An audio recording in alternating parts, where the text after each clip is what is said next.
একটা লাইন আমাকে অনেক কিছু শিখিয়েছে, যে অন্যকে অভিযোগ করার পরিবর্তে নিজেকে পরিবর্তন করে নাও। এতে অনেক বেশি ভালো থাকবে, অনেক বেশি সুখে থাকবে। তোমার কি মনে হয় গোটা পৃথিবীতে চাদর বেছানোর পরিবর্তে নিজের পায়ে চটি পরাটা কি অধিক উত্তম নয়? চলো তোমাকে একটা স্টোরি শেয়ার করি, একটা ছোট্ট গল্প, যেটা হয়তোবা তোমাকে অনেক বেশি পাল্টাবে, তোমার জীবনে অনেক বেশি ইম্প্যাক্ট ফেলবে।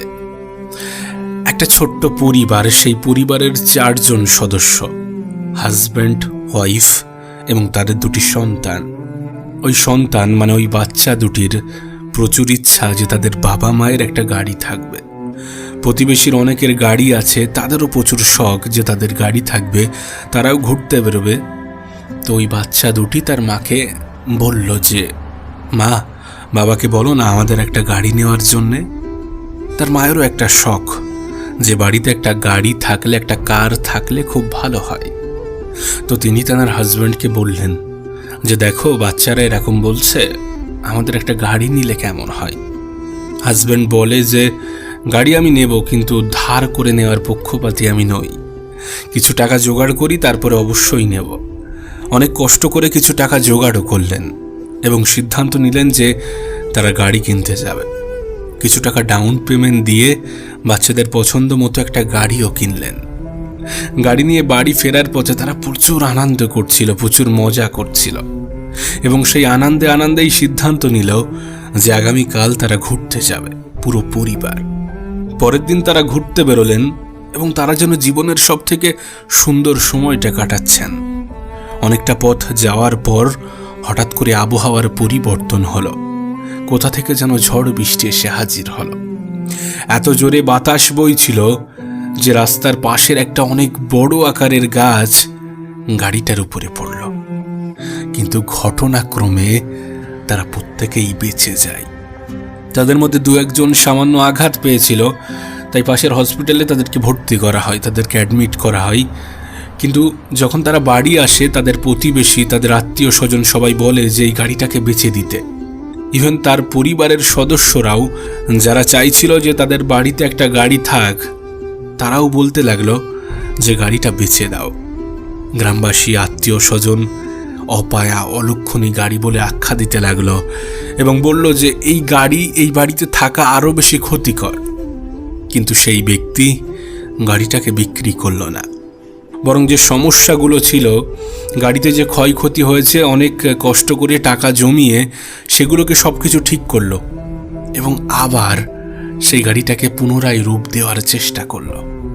গাড়িকে বিক্রি করা তো দূরের কথা, তিনি গাড়ির প্রতি আরও বেশি যত্নশীল হয়ে উঠলেন। কিন্তু আত্মীয় স্বজন, প্রতিবেশীর মুখ বন্ধ করা গেল না। হঠাৎ করে একদিন তার বাড়িতে তার খুবই ক্লোজ একজন ফ্রেন্ড আসলো। সেও তাকে বলতে লাগলো যে গাড়িটা বিক্রি করে দে। এই অলক্ষণী, এই অপায়া গাড়িটাকে কেন বাড়িতে রেখেছিস? এটা তো তোকে আরো বেশি ক্ষতি করবে। কেন এই গাড়িটা তোর বাড়িতে এখনো আছে? এটাকে বিক্রি করে দে। কিন্তু সেই ব্যক্তির জবাব একটু ভিন্ন ছিল।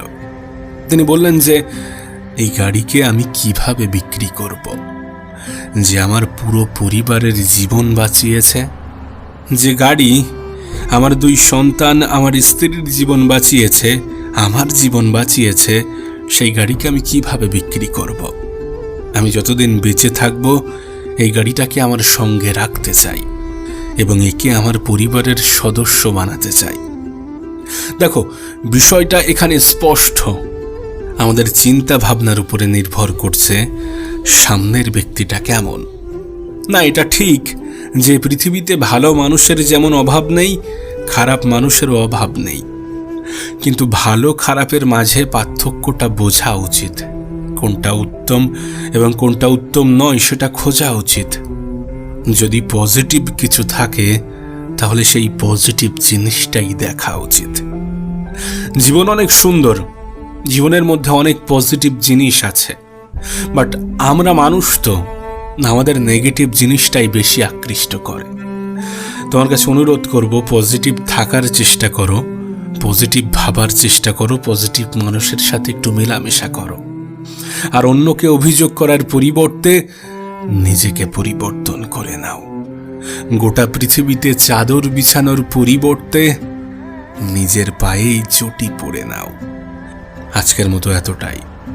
দেখা হবে নতুন কোনো ভিডিওতে, নতুন কোনো গল্প নিয়ে। ততক্ষণের জন্য ভালো থেকো, সুস্থ থেকো।